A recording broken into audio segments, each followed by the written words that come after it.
Guys, അപ്പൊ നമുക്ക് ഇന്നൊരു യൂറോപ്യൻ മത്തങ്ങ പറിച്ചാലോ? യൂറോപ്യൻ മത്തങ്ങ ഞങ്ങൾ കേരളത്തിൽ വിളയിച്ചു. അതെങ്ങനെയാന്ന് നമുക്ക് നോക്കാം. മത്തങ്ങയാന്ന് കണ്ടിട്ട് തോന്നുന്നില്ലായിരിക്കും അല്ലേ? കണ്ടു കഴിഞ്ഞാൽ ഒരു ഓമയ്ക്കയൊക്കെ പോലെ, എന്ന് വെച്ചാൽ നമ്മൾ കപ്പളങ്ങ അതുപോലെയൊക്കെ തോന്നത്തുള്ളൂ. കാരണം ഇത് നമ്മുടെ നാടൻ മത്തങ്ങ അല്ല. ആക്ച്വലി ഇത് അയർലൻഡിൽ നിന്ന് അപ്പച്ചി വന്നപ്പോ അവിടുത്തെ മത്തങ്ങയുടെ അരി എടുത്തോണ്ട് വന്നതാണ് സീഡ്. നമ്മൾ ഇതിവിടെ കുഴിച്ചിട്ട് നോക്കി. കാരണം നമുക്ക് അറിയത്തില്ലായിരുന്നു ഇതിവിടെ വിളയുമോ, ഇത് ഉണ്ടാവോ എന്ന് അറിയത്തില്ല. കാരണം ഫ്രീസ് ചെയ്തൊക്കെ അവിടെ നിന്ന് വരുന്ന സാധനമാണല്ലോ. പക്ഷെ ഞങ്ങൾ ഇതിവിടെ കുഴിച്ചിട്ടു, വളർന്നിപ്പതേ നമുക്ക് കാണാമല്ലോ ഏകദേശം ഇത്രയൊക്കെ ആയി. ഇതിന്റെ ആദ്യത്തെ മത്തങ്ങയാണിത്. നമ്മളിപ്പം പറിക്കാൻ പോവാണ്. നമ്മുടെ ഒരു ചെറിയ ഗ്രോ ബാഗിലാണ് നമ്മൾ മത്തങ്ങയുടെ കുരു നട്ടത്. ഇപ്പൊ നമ്മൾ നോക്കുവാണെങ്കിൽ ഇത് ഒരു 10-12 ഇലയായി കാണത്തുള്ളൂ. ഇപ്പം നോക്കുകയാണ്, അവിടെ ഇപ്പൊ അവിടെ വേറൊരു പൂട വന്നിട്ടുണ്ട്. അപ്പൊ തന്നെ ഇത് കായ്ച്ചു. ഞങ്ങൾ ഒട്ടും പ്രതീക്ഷിച്ചില്ലായിരുന്നു ഇത് ഇപ്പം കായാകുമെന്നൊന്നും. കാരണം അവിടത്തെ ഇതെന്താ പറയുന്നേ, അവിടുത്തെ ഇതിനനുസരിച്ചിട്ട് വളർന്ന സാധനമാണ് മത്തങ്ങ. കാരണം അവിടെ കൃഷി ചെയ്തിട്ടാണേലും നമുക്ക് ഇപ്പൊ നമ്മൾ പാക്കേജിൽ സാധനം വാങ്ങിക്കുമായിരുന്നു ചെയ്ത്. അപ്പൊ മത്തങ്ങ എല്ലാം ഫ്രീസ് ചെയ്താണ് അവിടെ വരുന്നത്.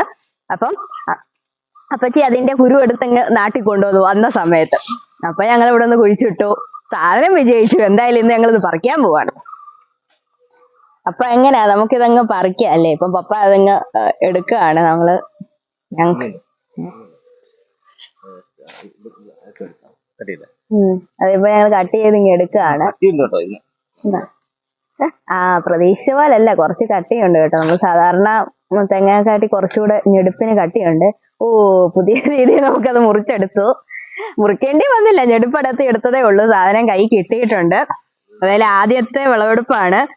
ഇനി ഞങ്ങൾ ഇത് കറിയൊക്കെ വെച്ചിട്ട് പറയാം ഇത് എങ്ങനെ ഉണ്ട് മത്തങ്ങന്ന്. കാരണം നമ്മുടെ നാടൻ അല്ലാത്തതിനുണ്ടേ ഇതിന്റെ ഷേപ്പ് തന്നെ വ്യത്യാസമുണ്ട്. നമ്മൾ കാണുന്ന നല്ല റൗണ്ട് കളറിലെ മത്തങ്ങയൊക്കെയാണ്. പക്ഷെ ഇതിപ്പോ നോക്കിക്കഴിഞ്ഞാൽ സത്യം പറഞ്ഞാൽ ഒരു ഓമയ്ക്ക കണ്ടു കഴിഞ്ഞാൽ, അല്ലെങ്കിൽ നമ്മള് മടിക്കൊക്കെ എന്താ പറയാതെ കുടമൊക്കെ പോലാണ് സത്യം പറഞ്ഞ. സൈസ് ചെറുതാ, പക്ഷെ കണ്ടു കഴിഞ്ഞാൽ അങ്ങനെയൊക്കെയാണ് ഇരിക്കുന്നത്. ഏതായാലും നമ്മൾ ഈ കറിയൊക്കെ വെച്ച് കഴിയുമ്പോൾ അറിയത്തില്ല തൊലി എത്ര കട്ടിയുണ്ടെന്നും അതിന്റെ കാര്യങ്ങളൊക്കെ ഏതായാലും വരുന്ന വീഡിയോയിൽ പറയാം. ഇപ്പൊ ദൂരെ നിന്ന് കണ്ടു കഴിഞ്ഞാൽ നമുക്കൊരു മത്തങ്ങയാന്നേ തോന്നത്തില്ല. കണ്ടോ ഇവിടുത്തെ ഈ ലെയറൊക്കെ കണ്ടോ, ചെറുതായിട്ട് ഓരോ ലൈന് നമ്മൾ ഇവിടുത്തെ തന്നെ മത്തങ്ങയിലൊക്കെ ഇങ്ങനെ ഉണ്ടല്ലോ. അത് കണ്ടു കഴിഞ്ഞാൽ അറിയാം, അത്രേ ഉള്ളൂ. ഷേപ്പിൽ പോലും നമുക്ക് മനസ്സിലാകത്തില്ല ഇതൊരു മത്തങ്ങയാന്ന്.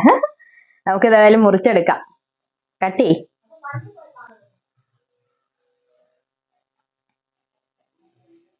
ചെയ്ത് നോക്കണം. സാധാരണ മത്തങ്ങ പോലെ ആയിരിക്കും അതും. നമുക്ക് നോക്കാം.